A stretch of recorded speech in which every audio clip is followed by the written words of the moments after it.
ऐसा नेता आमतौर पर हम लोगों को टीवी वाले कहते हैं। तो आपके बारे में कहा जाता है कि पिछले कई समय से आपने बिल्कुल एक प्रण ले रखा है कि आप फॉसिल फ्यूल की गाड़ी में नहीं चल रहे हैं, आप अभी भी हाइड्रोजन व्हीकल से आए हैं, ये सही है? देखिए, अभी तो मैं Z+ में हूँ, तो मुझे बुलेट प्रूफ गाड़ी के लिए मैंडेटरी है, पर मैं अभी आज हाइड्रोजन कार में आया और जनरली इलेक्ट्रिक व्हीकल ही यूज़ करता हूँ। और मैंने ये तय किया कि मैं अब पेट्रोल डीजल के गाड़ी में नहीं बैठूँगा। इसके जो 4 महत्वपूर्ण कारण हैं। पहला कारण ये है कि हमारे देश में इकोलॉजी एंड एनवायरनमेंट, पोल्यूशन, ये हमारी बहुत गंभीर समस्या है। और दिल्ली के लोगों को ये बताने की इसलिए आवश्यकता नहीं है कि पोल्यूशन के कारण दिल्ली में आम लोगों की सेहत पर बहुत बुरा परिणाम हो रहा है। 40% of the air pollution is because of fossil fuel. दूसरी बात, हमारे देश में जो फॉसिल फ्यूल है वो 16 लाख करोड़ का इंपोर्ट है। अगर आत्मनिर्भर भारत बनाना है, $5 ट्रिलियन की इकोनॉमी बनाना है, जो प्रधानमंत्री जी का सपना है, वो अगर पूरा करना होगा तो हमें इंपोर्ट को कम करना होगा, एक्सपोर्ट को बढ़ाना होगा। और ये जो इंपोर्ट है, ये इकोनॉमिक चैलेंज तो है ही, पर पोल्यूशन का भी चैलेंज है। और इसलिए import substitute, cost effective, pollution free और इंडिजिनस। तीसरा, मैं किसान हूँ और 2004 से मैं कह रहा हूँ कि diversification of agriculture towards energy and power sector.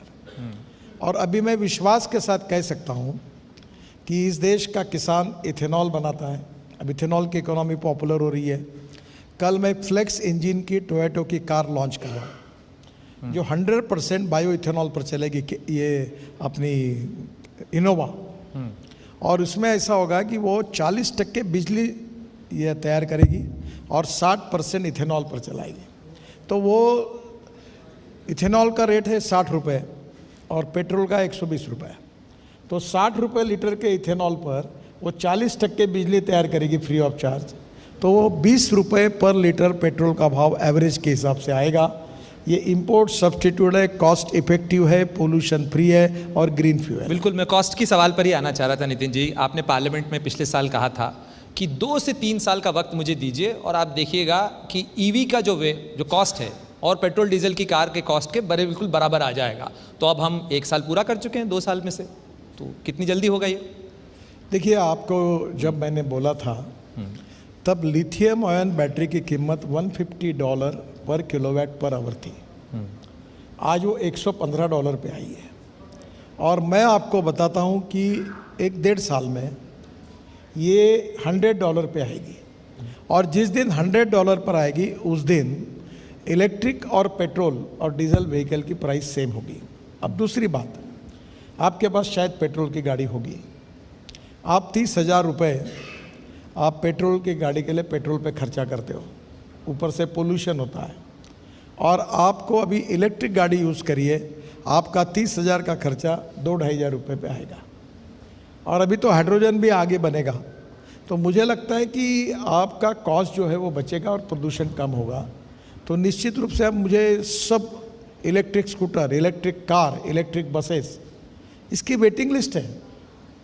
कल वो टाटा कंपनी के परसों MD मेरे पास आए थे, मुझे बड़े कह रहे थे कि हमने ये फोर्ड को लिया है और ये किया, अब 6 लाख की, मतलब 6 लाख नहीं 60 लाख की कैपेसिटी करो। आज सब इलेक्ट्रिक गाड़ियों में जिन जिन लोगों ने इलेक्ट्रिक गाड़ी को कन्वर्ट किया उनका मार्केट शेयर बढ़ा। और जो बड़े बड़े ब्रांड थे, उनका नाम नहीं लेता मैं, वो मुझे बोल रहे थे कि हम 24 के बाद करेंगे, हम 25 के बाद करेंगे, हम बाद में करेंगे। वो पीछे हो गए, उनका सेल कम हो गया। इसीलिए तो आपके बारे में कहा जाता है कि आजकल आप कन्वर्जन करा रहे हैं, धर्म का नहीं, कार का। देखो, इस देश में फॉसिल फ्यूल 16 लाख करोड़ की, इनकी सबकी सेहत खराब करने का अधिकार किसने दिया है? क्या इस देश में एयर पोल्यूशन, वाटर पोल्यूशन और साउंड पोल्यूशन कम नहीं होना चाहिए? क्या इस देश में जो वेस्ट है, अभी ये गाजीपुर की टेकड़ी हमने 7 मीटर नीचे की और वो 30 लाख टन कचरा UR2 में डाला। अब मेरा आगे का प्लान है कि कचरे से और वेस्ट वाटर से हम हाइड्रोजन तैयार करेंगे। हमारा किसान बायोमास से हाइड्रोजन तैयार करेगा और उस पर गाड़ी, ट्रक और बसेस चलाएंगे।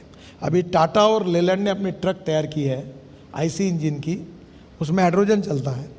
अभी बंगलोर में मैंने एक पायलट प्रोजेक्ट शुरू कराया, अशोक लेलैंड की ट्रक को जो 100% मिथेनॉल पर है उसको लॉन्च किया, और डीजल में 15% मिथेनॉल डाल के पायलट प्रोजेक्ट सक्सेसफुल हुआ। मिथेनॉल कोयले से बनता है।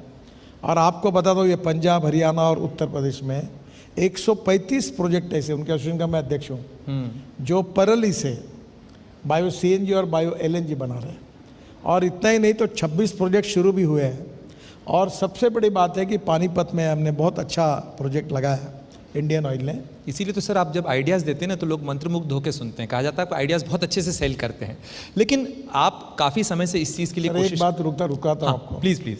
मैं जितनी आइडिया बताता हूँ वो खुद करता हूँ, और मैं 100% प्रूवन हूँ। आप और इन लोगों में से कोई भी मुझे सवाल पूछ ले कि मैंने बताए हुए आइडिया नहीं हुई होंगी, तो आप जो बोले वो सज़ा भुगतूंगा। लेकिन आप बहुत दिनों से ये कोशिश कर रहे हैं कि आप स्टेट्स के ट्रांसपोर्ट मिनिस्टर से मिल रहे हैं, उनको भी आप समझा रहे हैं कि पब्लिक ट्रांसपोर्ट के लिए जो इलेक्ट्रिक बसेस हैं उनका एडॉप्शन किया जाए। क्यों नहीं आपकी बात मानी जा रही? सर वो अब सच बताना मेरे लिए कठिन है। वो स्टेट गवर्नमेंट के जो बसेस है ना, उसमें हॉर्न छोड़कर सब बजता है। मैं एक बार मेरे ज़िले में एक पेट्रोल पंप पे मेरे गाड़ी में, सरकारी गाड़ी में पेट्रोल भर रहा था, टूर पर था। उतने में एक राज्य की बस आई, नाम नहीं लेता, तो बच्चे ने जैसे बस देखे, हे चल आगे जा। मैंने बोला अरे तेरे पास है ये डीजल है, तू ऐसा क्यों कर रहा है? बोले साहब ये पैसे ही नहीं देते। बोले ये तो ये जो स्टेट ट्रांसपोर्ट है, इनका प्रॉब्लम है कि वो आर्थिक स्थिति अच्छी नहीं है। अब मैं एक मॉडल तैयार कर रहा हूँ कि एक डीजल की बस जब चलती है बेस्ट की मुंबई में, तो 115 रुपये किलोमीटर पड़ता है। और अभी जब हमने टेंडर निकाला भारत सरकार ने, तो नॉन AC बस का 39 रुपीज़ पर किलोमीटर और AC का 41 रुपीज़ पर किलोमीटर आया। और अभी सब्सिडी थी, अब सब्सिडी नहीं है तो मैक्सिमम 60 रुपीज़ आएगा, तो आधा पैसा बचेगा। और उससे भी अच्छा है कि मैं अब दिल्ली से जयपुर इलेक्ट्रिक हाईवे बना रहा हूँ केबल का, और वो हाईवे पे 2 बसें जोड़कर, 3 बसें जोड़कर लग्जरी बस होगी, एयर कंडीशन होगी, बिजनेस क्लास जैसी सीट होगी।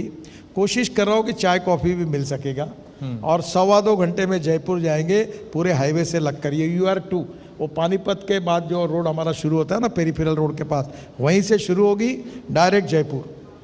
और ये टिकट रेट डीजल बस की तुलना में 30% कम होगा, तो नेचुरली लोग पब्लिक ट्रांसपोर्ट प्रीफर करेंगे। तो ये इलेक्ट्रिक से हो सकता है। इलेक्ट्रिक पर जहाज़ चल सकते हैं, इलेक्ट्रिक पर स्कूटर चल सकती है, कार चल सकती है, बसेस चल सकती है। अब इलेक्ट्रिक का ट्रैक्टर भी तैयार हुआ है, मान्यता के लिए रुका हुआ है। अब इलेक्ट्रिक पर कंस्ट्रक्शन इक्विपमेंट आ रहे हैं, और काफ़ी बड़े बड़े कंपनी, अभी ये इक्विपमेंट का एग्जीबिशन हुआ, तो JCB से लेकर वॉल्वो तक सब लोगों ने काफ़ी चेंजेस किए। आपने तो यमुना में चलने वाली बस का आइडिया भी बताया था। यमुना में जो मेरा ये था वो MPBS सी प्लेन का था। आपको याद होगा कि मैंने प्लेन लाया था, और मुंबई के समुद्र में मैं प्लेन में उतरा हूँ। बाद में वो सक्सेसफुल रूप से स्टैंडर्ड्स तय हुए हैं। फिर मोदी जी के आग्रह पर सरदार सरोवर जो है, वहाँ अहमदाबाद से वो सर्विस भी चालू हो गई, पर उसको कुछ सब्सिडी देनी पड़ती थी, वो नहीं मिलने के कारण फिर वो रुक गई। सर आप EV के बहुत बड़े प्रमोटर हैं, और अल्टरनेटिव फ्यूल के ऊपर आपने बहुत लंबे समय से काम किया। जब आप महाराष्ट्र सरकार में मंत्री थे तब से आप ये काम कर रहे हैं इसके ऊपर। आप एक तरफ इलेक्ट्रिक व्हीकल की बात कर रहे हैं, हाइड्रोजन व्हीकल की बात कर रहे हैं, बायोफ्यूल की बात कर रहे हैं, लेकिन अभी भी एडॉप्शन के रेट में अगर देखा जाए तो लोगों की एक बड़ी चिंता, लोगों के पास एक गाड़ी होती है और अभी भी EV बहुत महंगी है, लोग अफोर्ड नहीं कर सकते, और 2 कार रख सकें ऐसा भारत में कम लोग होते हैं। तो ये थोड़ा सा उसकी व्यवस्था की है ना, 15 साल के बाद जो कार होगी उसको स्क्रैपिंग में डाल दो। अभी आपको फिटनेस सर्टिफिकेट लेना पड़ेगा, और इस देश में सर्कुलेशन इकोनॉमी है। अभी वेस्ट टायर को इंपोर्ट करने में बंदी थी, मैंने उसको उठाने के लिए एनवायरमेंट मिनिस्टर को कहा, उसकी पाउडर निकाल कर रोड में आ रही है, बिटुमिन में डाल रहे हैं। प्लास्टिक से क्रूड पेट्रोल बन रहा है, प्लास्टिक रोड में आ रहा है। तो ये जो अलग अलग प्रकार के जो वेस्ट मटेरियल है उसका उपयोग, अब जब कार जाएगी स्क्रैपिंग में, इससे एल्यूमिनियम, लिथियम का भी थोड़ा पार्ट मिलता है, कॉपर, स्टील, रबर, प्लास्टिक, इसका रिसाइकलिंग होगा। और ये जो इंडस्ट्री है, हमारी प्रोडक्शन कॉस्ट 25 से 30% कम होगी। और मुझे खुशी है 2014 में जब मोदी जी प्रधानमंत्री बने और हमारा राज्य आया, तो हमारी इंडस्ट्री का साइज 4.5 लाख करोड़ है। था। आज हमारे इंडस्ट्री का साइज 12.5 लाख करोड़ है। पहले नंबर पर अभी हम 7वें नंबर पे थे, अब हम 4थे नंबर पे थे। जापान तीसरे नंबर पर था, दूसरे नंबर पर अमेरिका, पहले नंबर पर चाइना। अभी हमने 2 महीने पहले जापान को पीछे डाल दिया है और हम तीसरे नंबर पर आए हैं। और मेरा विश्वास है कि 12.5 लाख करोड़ की जो इंडस्ट्री है, ये आने वाले 5 साल में हमारी कोशिश है, ये हमारा उद्देश्य है कि हम वर्ल्ड का नंबर 1 मैन्युफैक्चरिंग ऑटोमोबाइल हब बनेगा। और मैं आपको बताता हूँ 100% हम अभी जो बाकी देशों का नाम नहीं लेता, उनको पीछे डालकर हम आगे जाते रहेंगे और निश्चित रूप से आत्मनिर्भर भारत बनेगा। और एक इम्पॉर्टेंट चीज़ है जी कि इस इंडस्ट्री ने अभी तक 4.5 करोड़ जॉब दिए और 4 करोड़ नए जॉब्स क्रिएट होंगे। इस इंडस्ट्री जीएसटी भारत सरकार और राज्य सरकार को सबसे ज़्यादा देती है। इस इंडस्ट्री जीडीपी ग्रोथ में सबसे बड़ा कंट्रीब्यूट करती है और इस इंडस्ट्री हमारे देश के एक्सपोर्ट में सबसे ज़्यादा कंट्रीब्यूट करती है। तो मुझे लगता है कि ये इंडस्ट्री, इसका फ्यूचर बहुत अच्छा है। लेकिन और अभी आपके वर्ल्ड के पूरे रेपुटेड ब्रांड, एक आधे को छोड़ दो, वो भी आ रहे हैं, सब ब्रांड इंडिया में है। अभी मर्सिडीज मैंने लॉन्च की इलेक्ट्रिक की चाकंड में, तो उन्होंने जर्मनी से जो चेयरमैन ने कहा कि इसके बाद हम इलेक्ट्रिक की मर्सिडीज बनाएंगे, नो पेट्रोल डीजल। हाँ, तो आप सड़क इतनी अच्छी बना रहे हैं कि लोग गाड़ियाँ खरीद रहे हैं। अभी मैंने चाकंड में ही एलएनजी का ट्रक ब्लू एनर्जी का लॉन्च किया। एक ट्रक 1600 किलोमीटर जाता है एलएनजी पर, और उसमें डीजल की तुलना में 50% के फ्यूल का खर्चा है। तो लॉजिस्टिक कॉस्ट कम होगी। सबसे बड़ा चैलेंज है हमारे देश में, लॉजिस्टिक कॉस्ट 14 से 16% है। ये यूएसए और यूरोपियन कंट्री में 12% है और चाइना में 8 से 10% है। मैं आपको दावे के साथ, विश्वास के साथ बता रहा हूँ, ये हमारा ये उद्देश्य भी था कि आने वाले 2 साल के अंदर हमारी लॉजिस्टिक कॉस्ट सिंगल डिजिट पे यानी 9% पे आएगी। हम कॉम्पिटिटिव बनेंगे, हमारा एक्सपोर्ट बढ़ेगा और दुनिया में हमारा एक्सपोर्ट इतना बढ़ेगा क्योंकि लॉजिस्टिक कॉस्ट में 5 से 6% का जो कमी आएगी वो उद्योग व्यापार के लिए बहुत बड़ा फायदा। नितिन जी, आप कई बार कहते रहे हैं कि ईवी की कॉस्ट कम हो जाए, क्योंकि अधिकतर लोग जो एडॉप्शन में बड़ा बैरियर है वो है कॉस्ट कम हो जाए अगर बैटरी की कॉस्ट कम हो जाए। आपने 18,000 करोड़ रुपए की PLI स्कीम लॉन्च की थी सस्ती बैटरीज के लिए, उस पर क्या अपडेट है और सस्ती बैटरी के अंदर क्या विकल्प हैं जो आपको लगता है कि नियर फ्यूचर में आ सकते हैं, क्योंकि टेक्नोलॉजी तो बहुत तेजी से चेंज हो रही है। देखिए, इसमें 2 प्रकार की बात है।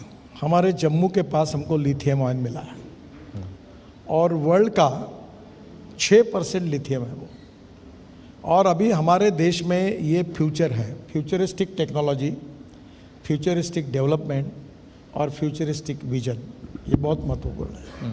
अभी वो जो है उनको 3 साल वो लिथियम निकालने के लिए लगेगा। हम 1200 टन लिथियम आयन इंपोर्ट कर रहे हैं। तो मैं अभी आज ही गाड़ी में आते समय मैं माइनिंग सेक्रेटरी से बात करने वाला हूँ कि ये 3 साल के पीरियड को 1-1.5 साल नहीं ला सकते, और हम लोग प्राइवेट सेक्टर की मदद करके पर टन उनको ये देंगे रेम्यूनरेशन, और उसके आधार पर अगर ये लिथियम आयन अगर हमारे देश में उपलब्ध हुआ तो वर्ल्ड में सबसे कॉम्पिटिटिव हमारा ई व्हीकल, ई ट्रक, ई बस, ई कार बनेगी, और वो बनेगी तो हमें स्काई इज़ द लिमिट है, और अभी वेटिंग लिस्ट है। और दूसरी बात जो आपको, तो जब नंबर बढ़ता है तो कॉस्ट कम होती है। अभी क्या हुआ है कि प्रोडक्शन कम है, डिमांड ज़्यादा है, और इसलिए लिथियम आयन बैटरी में कमी होने के बाद भी मैन्युफैक्चरर कॉस्ट कम नहीं करते। जब मैन्युफैक्चरर बढ़ेंगे, प्रोडक्शन बढ़ेगा, और प्रोडक्शन सरप्लस होगा, एक्स्ट्रा होगा, तो कॉस्ट कम होगी। अच्छा, मैं अभी जब यहाँ आ रहा था तो अपने एक दोस्त के साथ आ रहा था, तो वो कार के ऊपर चर्चा कर रहे थे, वो कार लेने वाले थे, तो मैंने कहा कि ईवी पे अपन चल ही रहे हैं प्रोग्राम में, और ईवी क्यों नहीं लेते। तो उन्होंने जो मुझे समस्या गिनाई, ये बहुत ही जेन्युइन समस्या मुझे लगती है कार बायर की, कि एक तो चार्जिंग में लगने वाला समय 7 से 8 घंटा लगता है। कार एक ऐसी चीज़ है, वाहन एक ऐसी चीज़ है, व्यक्ति चाहता है इंस्टेंटली उसके पास अवेलेबल रहे, तो ये चार्जिंग का टाइम क्या रिड्यूस होने की कोई तैयारी है? दूसरी बात चार्जिंग स्टेशन सर, आपकी क्षमा मांगकर बताता हूँ, तो ये अच्छा हुआ आपने प्रश्न नहीं पूछा। मुझे 5 साल में हर चैनल में एक प्रश्न पूछते थे कि गाड़ी अगर चलेगी और रास्ते में बंद पड़ेगी तो कैसे करना। मैंने एक बहुत बड़े चैनल में 8 दिन पहले ही पूछा कि किसी की गाड़ी बंद पड़ी है, कोई है लोगों में, कोई आपके नज़रों में है? एक भी गाड़ी बंद नहीं पड़े। देखिए, आप समझ लीजिए कि एक व्यक्ति 4 व्हीलर ज़्यादा से ज़्यादा 60 से 80 मीटर डेली चलाता है, और स्कूटर जो है 24 से 26 किलोमीटर चलाता है। अब ये बजाज, टीवीएस और हीरो की इलेक्ट्रिक स्कूटर मैंने लॉन्च की, इसकी कैपेसिटी 125 किलोमीटर, जी। अब जो स्कूटर रात को घर में लाता लगा देता, चार्जर है घर में। अब मेरे घर में कम से कम 18 इलेक्ट्रिक कार्स हैं, कोई प्रॉब्लम नहीं आता, रात को आती है चार्जिंग हो जाती है। हाँ, प्रॉब्लम कहाँ मैं आपको बताता हूँ। प्रॉब्लम है दिल्ली से जयपुर, दिल्ली से चंडीगढ़, दिल्ली से मुंबई, दिल्ली से देहरादून। तो अब हम लोग 670 रोड साइड एमिनिटीज़ बना रहे हैं, उसमें से 170 का काम शुरू है, उसमें हेलीपोर्ट है, चार्जिंग स्टेशंस है। और चार्जिंग में भी एक प्रॉब्लम आता है कि हर कंपनी का चार्जर अलग है। अब वो हमारे यहाँ ब्यूरो ऑफ स्टैंडर्ड ने अभी वो यूनिफॉर्म चार्जर भी बनाया, और मुझे लगता है कि इसके कारण फास्ट चार्जिंग सिस्टम भी आ जाएगी। ये क्या है, ये फ्यूचरिस्टिक टेक्नोलॉजी है, रोज इसमें बदल रहा है। जैसे आपको याद है मोबाइल था, मैं मुंबई पुणे एक्सप्रेस हाईवे बना रहा था, तो एक हमारे एग्जीक्यूटिव इंजीनियर, वो तो पहाड़ में काम कर रहे थे लोनावाला खंडाला में, तो मैंने सोचा इंजीनियर को मोबाइल देना। तो हमारे फाइनेंस मिनिस्टर ने कहा कि ये मोबाइल नहीं दे सकते, ये बैन है। तो एक एरिक्सन का मोबाइल था 1,30,000 का। बाद में आप मोबाइल की क्या कीमत है, अब 3,000 और 4,000 रुपये में मिलता है। तो ये क्या होता है कि जब नंबर बढ़ता है तो कॉस्ट कम हो जाएगी। मैं आपको पक्का बताता हूँ कि आने वाले समय में प्रोडक्शन बढ़ेगा, जो क्वालिटी मेंटेन करेंगे वो नेचुरली उसके कारण उनका रेपुटेशन बढ़ेगा। और तीसरी बात, नॉलेज, ये हमारी conversion of knowledge into wealth हमारा भविष्य है। मैं अक्सर एक बात याद रखता हूँ कि innovation, entrepreneurship, science, technology, research, skilled, we name it as knowledge, and conversion of knowledge into wealth is the future. और अभी लिथियम आयन के साथ sodium ion, zinc ion, aluminium air technology, हमारी IIT इतना बढ़िया काम कर रहे हैं। हमारे तो 400 स्टार्टअप है। ये मैंने अभी आपके यहाँ स्कूटर देखिए छोटे, वो क्या करते हैं, वो बहुत होशियार है। उन्होंने अपनी स्कूटर बनाई, 60 किलोमीटर की लिथियम आयन बैटरी डाल दी। अच्छा। अब ये 1,25,000 30,000 में बेचते, वो 70,000 में बेचते। अच्छा, एक कंपाउंडर, एक शिक्षक, एक प्राध्यापक, एक वो अपनी ज़्यादा 24-26 किलोमीटर चलाता है, रात को घर में चार्ज करता है, उसको कोई प्रॉब्लम नहीं है। तो धीरे धीरे लोगों को ये पता है कि कॉस्ट कैसे कम करना, और कैपिटल कॉस्ट कम होने के बाद अभी मैं आपको बताता हूँ, अभी 1 लाख बसेस हमको खरीदनी इलेक्ट्रिक की। अभी प्राइम मिनिस्टर ने घोषित किया 10,000 बसेस केवल अर्बन एरिया के लिए, हमने अभी स्कीम घोषित की। अब धीरे धीरे इलेक्ट्रिक बसेस आएंगी, luxury buses, air condition electric, फिर इलेक्ट्रिक ट्रक आएंगे। और मैं तो जयपुर से, ये मेरा ड्रीम है, but don't take it is my declaration, मेरा ड्रीम ये है, और लगभग मैं काफ़ी तैयारी कर चुका हूँ कि ट्रक 40-40 टन के 2 ट्रक इलेक्ट्रिक में, रेलवे के जैसा ऊपर में करंट लगकर वो ट्रॉली पे जाएंगे जयपुर, और रिंग रोड को चक्कर मार के वापस आएंगे दिल्ली माल लेके। बस भी जाएंगी, लोग भी जाएंगे। और एक बात पक्की याद रखना, जो गुड्स को ट्रांसपोर्ट करता है वो बहुत पैसा कमाता है, जो लोगों को ट्रांसपोर्ट करता है उसको प्रॉफिट बहुत। मतलब आपने यहाँ पे इन्वेस्टमेंट टिप भी दे दिया। सर ये इसमें अगर मैं तो कोशिश कर रहा हूँ कि हाईवे BOT पे निकालूं। अच्छा। हाँ, और मैंने अभी पावर मिनिस्ट्री को मैं रिक्वेस्ट कर रहा हूँ कि मुझे इस इलेक्ट्रिक हाईवे के लिए NTPC से आप पावर 4 रुपये से कम इसमें सोलर पावर मुझे दीजिए, तो मैं इसकी कॉस्ट और कम कर पाऊँगा। और फिर देखो आप 30% कम, एयर कंडीशन में बैठे हो, लैपटॉप बैठ के देख रहे हो, और जयपुर जा रहे हो, फिर चंडीगढ़ चालू करूँगा, फिर देहरादून चालू करूँगा। तो पहले ही तो हाईवे सब बन गए, राइट ऑफ वे देने का अधिकार मेरे पास है, और बीच में केवल एक पोल लगा के केबल लगाने की है। अच्छा सर, आपको ध्यान होगा कि जब दिल्ली में CNG की बहस शुरू हुई थी, उस समय आप महाराष्ट्र सरकार में थे, और CNG के लिए रेट्रोफिटिंग किट्स की भी बात होने लगी कि जो एग्जिस्टिंग गाड़ी है उसको आप CNG में कन्वर्ट कर सकते हैं। उस समय तक CNG गाड़ियां नहीं आई थी उस तरह से। तो क्या इलेक्ट्रिक रेट्रोफिटिंग के ऊपर भी काम हो रहा है? बहुत IIT, इंजीनियरिंग कॉलेज, रिसर्च वाले स्टार्टअप इन्होंने किया है, और जब मेरे पास आए तो मैंने उसके स्टैंडर्ड्स भी तय करके दिए। आजकल बेंगलोर में, दिल्ली में, इधर उधर काफ़ी लोग काम कर रहे हैं।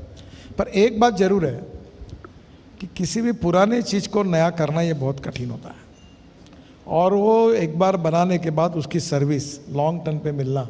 अभी मैं तिरुपति में पुरानी बस को, डीजल बस को इलेक्ट्रिक में कन्वर्ट किया था। कर दिया? नहीं, वो देखा मैंने लॉन्च किया उसको। पर उसमें क्या है, वो क्वालिटी नई इसकी नहीं आती, और कैपिटल कॉस्ट आज भी बहुत ज़्यादा लग रही है। फिर भी CNG पे किट आ गई, LNG की किट आ गई, अब इलेक्ट्रिक पर भी लोग अच्छा काम कर रहे हैं, और उसको पेंट वगैरह लगाकर चकाचक अच्छा बनाएंगे, और क्वालिटी अच्छी होगी तो ये भी चलेंगे। और मैं उनको प्रोत्साहन देने का ही काम करता हूँ। देखो मार्केट में सब ऑप्शन ओपन कर दो और मार्केट के ऊपर छोड़ दो, सर्वाइवल ऑफ द फिटेस्ट। जो अच्छी क्वालिटी है, कॉस्ट इफेक्टिव है, उसका चलेगा। लेकिन सर आपने मार्केट में ऑप्शन ओपन कर दिए, वाहनों का बढ़ता हुआ ट्रैफिक और ट्रैफिक जैम, ये एक बहुत बड़ी समस्या है। आपकी सड़कें जो हैं क्रिपल कर रही हैं ट्रैफिक जैम के कारण, तमाम नेशनल हाईवेज़ की। इसके निदान के बारे में, जब आपने पब्लिक ट्रांसपोर्ट की बात की, लेकिन एक बहुत बड़ी समस्या है जो इकोनॉमी में प्रोडक्टिव टाइम खराब कर सर रही है। आपको एक बात बताता हूँ, केवल मजाक में बता रहा हूँ, हिंदुस्तान के पास इनहेरेंट एक्सपर्टाइज है ऑटोमोबाइल का नंबर बढ़ाने का और पॉपुलेशन का नंबर बढ़ाने का। अब इसमें मैं क्या कर सकता हूँ? एक घर में, और थोड़ा सा मैं बड़ा कानून से चलता हूँ, पर दिल्ली में मैं बड़े बड़े लोगों के घर जाता हूँ और यह शहर की विशेषता है। आप माफ़ करना, मैं माफ़ी मांगता हूँ आपकी। ये मार्बल और ग्रेनाइट लगा के बड़े बड़े बंगले बनाते हैं, पर सब लोग, धनवान लोग, अपनी गाड़ियाँ रोड पे रखते हैं, पार्किंग नहीं बनाते। बहुत से कोई पार्किंग नहीं बनाते। ये कैसे होगा? कहीं ना कहीं अब हमको पार्किंग प्लाजा बना, अभी मैं बना रहा हूँ पार्किंग। अभी नागपुर में मैंने एक फाउंटेन बनाया, वर्ल्ड का बेस्ट है, और उसके बाजू में 11 मंजिली बिल्डिंग बनाई, 4 मंजिले हो गए, 1100 गाड़ियों का ऑटोमेटिक पार्किंग बनाया, फूड मॉल बनाया, मल्टीप्लेक्स बनाया, सबसे ऊपर में रिवॉल्विंग रेस्टोरेंट बना। अब हमको हमारे कंसेप्ट को बदलना होगा, और इसलिए हिंदुस्तान में, इसीलिए हमने अभी स्क्रैपिंग पॉलिसी लाई है, और अब दुनिया का भी भंगारम लाने की कोशिश पोर्ट में कर रहे हैं, ताकि वहाँ ऑटोमोबाइल इंडस्ट्री के क्लस्टर्स तैयार करेंगे और वेस्ट मटेरियल को रिसाइकलिंग करके, जो सर्कुलेशन इकोनॉमी है, वो भी हमारे इकोनॉमिक ग्रोथ में उसकी बहुत महत्वपूर्ण भूमिका है। तो मैं लोगों से अनुरोध करता हूँ, एक बहुत बड़े व्यंग्य, हास्य व्यंग्य कवि है, मेरे घर पर गाड़ी लेके आए, तो मुझे बोले ये मेरी गाड़ी पुरानी हो गई 15 साल से, पर कितनी अच्छी है, और तुम बोलते हो इसको स्क्रैप करो। अब मेरी बीबी भी, मेरी 70 साल की उम्र है, कल तुम कहोगे कि उसको भी स्क्रैप करो। तो मैंने कहा मैं ऐसा नहीं कहूँगा, पर अब गाड़ियों के बारे में इसको फिटनेस सर्टिफिकेट ले लो। तो स्वाभाविक रूप से आपके पास जो पुरानी है, जैसे आज की एक ट्रक जो 3 ट्रक जितना एवरेज देती है फ्यूल में, उसने फ्यूल में 1 ट्रक पुराना देता है। अभी स्कूटर में मुझे याद है, मैं कॉलेज में पढ़ता था, तो मैंने स्कूटर ली, तो मैं सबको बताता, मेरे गाड़ी का एवरेज 32 किलोमीटर है। आज 2 व्हीलर का एवरेज 80 किलोमीटर है। तो क्या होता है, समय के साथ टेक्नोलॉजी भी बदलती है, थोड़ा थोड़ा लोगों ने भी अब पुराना व्हीकल चलाने में, प्रदूषण तो होता ही है, पर फ्यूल के हिसाब से उसकी कॉस्ट कितनी है, और नया व्हीकल और वो भी इलेक्ट्रिक का खरीदेंगे, उसकी कॉस्ट कितनी है, इसका अगर अध्ययन किया करेंगे तो निश्चित में फायदा होगा। आपके एक योजना हम कर रहे हैं जी, कि मैन्युफैक्चरर की मीटिंग बुला रहा हूँ मैं। वो रहता था ना, पुराना फ़ोन दे दो, नया फ़ोन खरीदी करो, तो मैं उनको कह रहा हूँ कि पुरानी गाड़ी ले लो, नई गाड़ी में इतना कंसेशन मिलेगा, ले जाओ। ऐसी स्कीम भी मैं उनको, इसलिए तो मैंने कहा आप कार कन्वर्जन करवा रहे हैं। आपके बड़े पसंदीदा लेखक और व्यंग्यकार थे शरद जोशी, जिनका जिक्र आप भी करते हैं और मैं भी उन्हें बहुत पढ़ता हूँ। तो शरद जोशी जी ने जीप पर सवार इल्लियाँ लिखा था, तो ईवी पे इल्लियाँ तो सवार नहीं होंगी। इल्लियों से मतलब ये है कि जो ब्यूरोक्रेसी जो है वो इन पॉलिसीज़ को जिनको आप गिना रहे हैं, ये कंटिन्यूएशन में चलती रहें, वो धीमी ना हो। देखो, मैं जब मुंबई पुणे एक्सप्रेस हाईवे बनाया था तो मेरे पास पैसे नहीं थे, तो 5 करोड़ थे, और धीरूभाई अंबानी का जो टेंडर उस समय 3600 करोड़ का, यानी आज के 40,000 करोड़ का, मैंने रिजेक्ट किया था।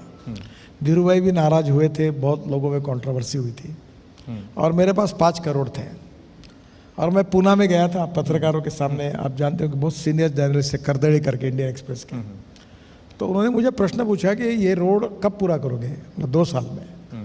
कितने पैसे लगेंगे? मैंने कहा 1800 करोड़। बोले 3600 करोड़, 3400 करोड़ रिलायंस का टेंडर है, और आप बोलते हैं 1600 करोड़। बोला हाँ। 1800 करोड़? हाँ। बोले आपके पास पैसे कितने हैं? मैंने कहा 5 करोड़। वो जोरदार हंसे और बोले आप राजनीतिक नेता के हमको बेवकूफ़ समझते हैं कि आपने कुछ भी बोलना चाहिए और हमने लिखना चाहिए, ऐसा आपको लगता है क्या? बोला नहीं। बोला आपके पास क्या है? तो मेरे मुंह से एक वाक्य निकल गया था। मैंने कहा if there is a wheel there is a way, and if there is no wheel there is only survey, discussion, seminar, committee, subcommittee and research group. मैं किसी ब्यूरोक्रेसी को क्लेम नहीं करना है, उनको दोष नहीं देता। It is my duty.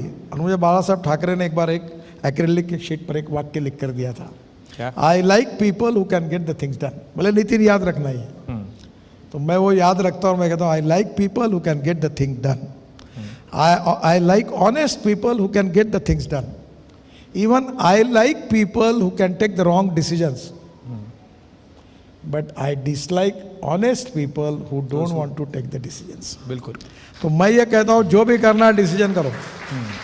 और आज मेरे डिपार्टमेंट में कोई डिले करता नहीं, और डिले किया तो मेरी गालियाँ खाता है, मैं छोड़ता नहीं उसको। लेकिन सर हम सड़कों की बात कर रहे हैं, वाहनों की बात कर रहे हैं, एक दुखद पहलू भी है कि वाहनों के एक्सीडेंट्स का जो सिलसिला है वो अभी भी एक दुखद पहलू बना हुआ है। एक्सीडेंट्स का रेट हमारे यहाँ अभी भी बहुत हाई है। आपने बहुत कोशिश की और मैं जानता हूँ कि ये विषय आपके दिल के बहुत करीब है, लेकिन इसको लेकर क्या कोई नया पॉलिसी इनिशिएटिव आप सोच रहे हैं कि इस पर ब्रेक लगे? क्योंकि हाईवेज बन रहे हैं, सुपर एक्सप्रेसवे बन रहे हैं, गाड़ियों की रफ्तार बढ़ रही है।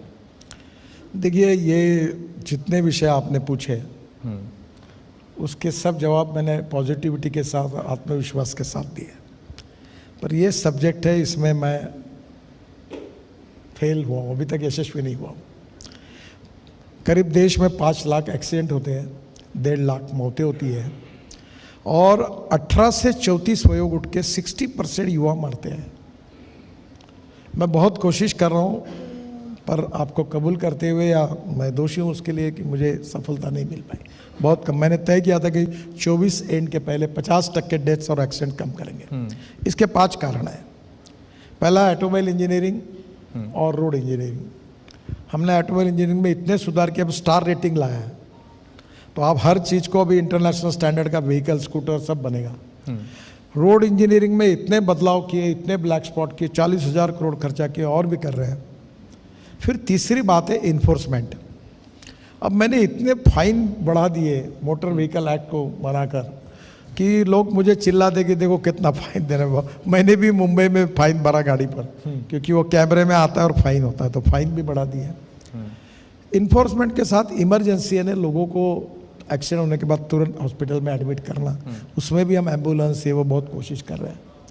सबसे इम्पॉर्टेंट चीज़ है एजुकेशन, ह्यूमन बिहेवियर। रोड पे चलते समय, स्कूटर चलाते समय हेलमेट पहनना चाहिए।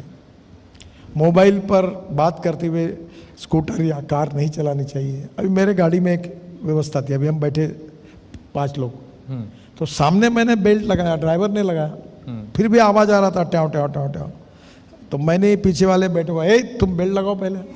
अभी हमने वो भी मैंडेटरी किया कि पीछे भी बेल्ट लगाना पड़ेगा। प्रॉब्लम ये है कि human behaviour is the big problem.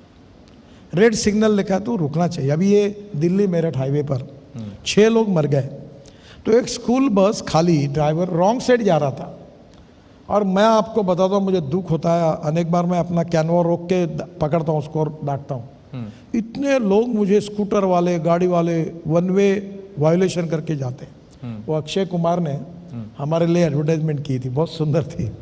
एक मुंबई में वो ट्रैफिक पुलिस के रूप में अक्षय कुमार था, और वो लोकमान्य तिलक मार्ग था।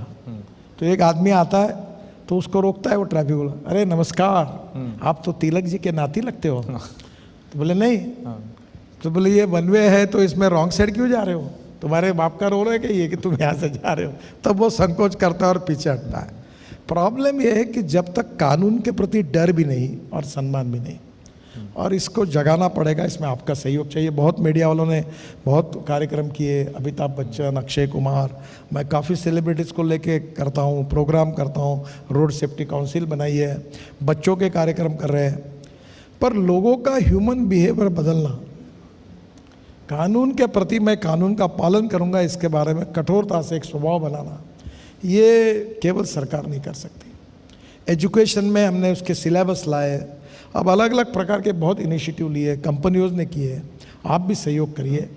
जब तक ह्यूमन बिहेवियर नहीं बदलेगा, माइंड सेटअप नहीं बदलेगा कि मैं कानून का पालन करूंगा, मैं वायोलेशन नहीं करूंगा। लाइसेंस, अब मैंने 17 ऐसे डिजिटल चेंजेस किए कि पहले मैं पूछना नहीं चाहता ही लोगों को, इनको पूछा मैंने कि कितने लोग ऐसे जो आरटीओ में जाके जिन्होंने टेस्ट दी और बाद में लाइसेंस लिया। जवाब नहीं दे सकते क्योंकि घर बैठे लाइसेंस आते थे। अभी अमेरिका में मैं गया था, मेरी लड़की अमेरिका में थी माइक्रोसॉफ्ट में, वो मुझे बता रही थी कि मेरी परीक्षा है। बोला काय की परीक्षा है? बोले 1 महीने से मैं इतना बड़ा किताब पढ़ रही थी। बोले मेरे को ड्राइविंग लाइसेंस चाहिए। यहाँ तो बस सुबह गए, दोपहर, पत्रकार होगा तो जल्दी मिल जाता है। नहीं सर, मैंने टेस्ट दे के लिया है। अभी क्या अपने बारे में तो मैं कह सकता हूँ। सर आपके लिए ठीक है, पर मुझे बहुत मालूम है लोग, मैं किसी को इम्ब्रोसिंग पोस्ट में नहीं जाता। आरटीओ में लाइसेंस कैसे, अभी क्या ये डिजिटल लॉकर खोल दिया हमने, अभी लाइसेंस के लिए नियम बना दिए, सिस्टम डिजिटल कर दी, ड्राइविंग स्कूल, देश में 22 लाख ड्राइवरों की कमी है। मैं आपको, मेरे डिपार्टमेंट में हेवी मशीनरी यूज़ होती है कंस्ट्रक्शन में, मैं कॉन्ट्रैक्टरों को पूछता हूँ कि तुम्हारे यहाँ जो लोग ट्रेन होके, इनको ट्रेनिंग किसने दिया? नीचे मुंडी करके खड़े रहते हैं, क्योंकि वो जो कंडक्टर होता है वही ड्राइवर बन जाता है, वही ट्रेनिंग करता है वहाँ। व्यवस्था में अब हमको इसमें कोशिश करनी पड़ेगी, प्रशिक्षण की व्यवस्था, digital, transparent, corruption free system. अब आरटीओ का परमिट आप घर से इंटरनेट में अप्लाई करो, आपको मिलता है।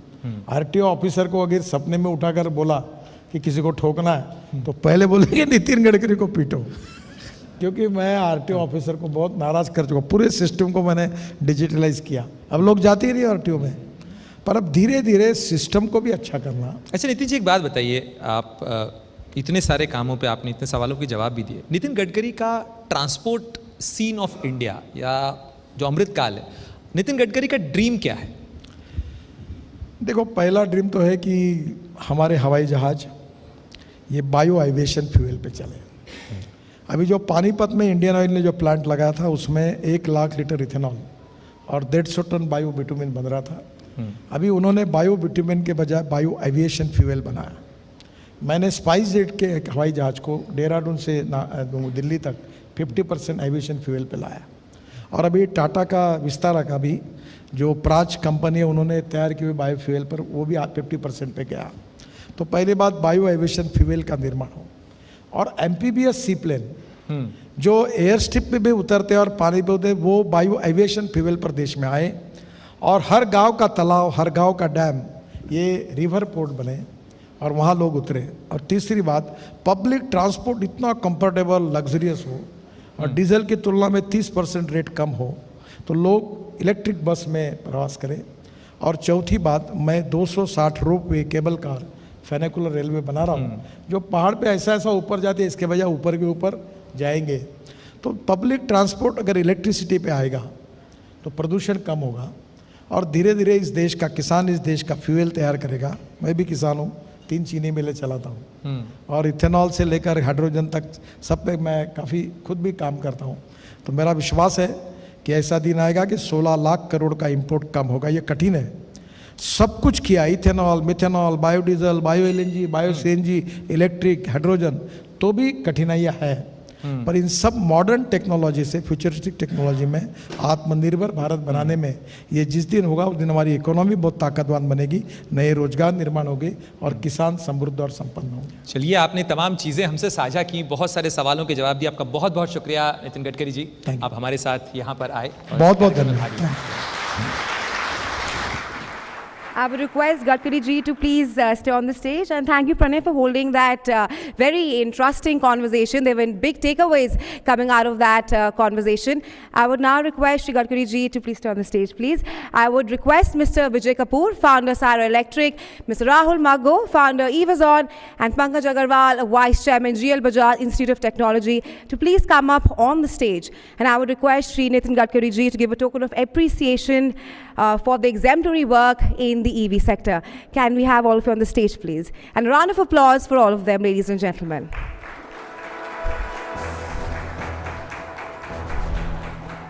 I would also take this moment to highlight the phenomenal work that they have done in the EV segment by helping usher Shri Gadkari ji's dreams of electric vehicles in India. Well, Mr. Vijay Kapoor, founder of Syro Electric Auto Private Limited, also very fondly known as the father of e-rickshaw, has a legacy of almost 4 decades in creating components for automotive industries in India. Meanwhile, Mr. Rahul Maggo is the visionary founder and driving force behind Evazon.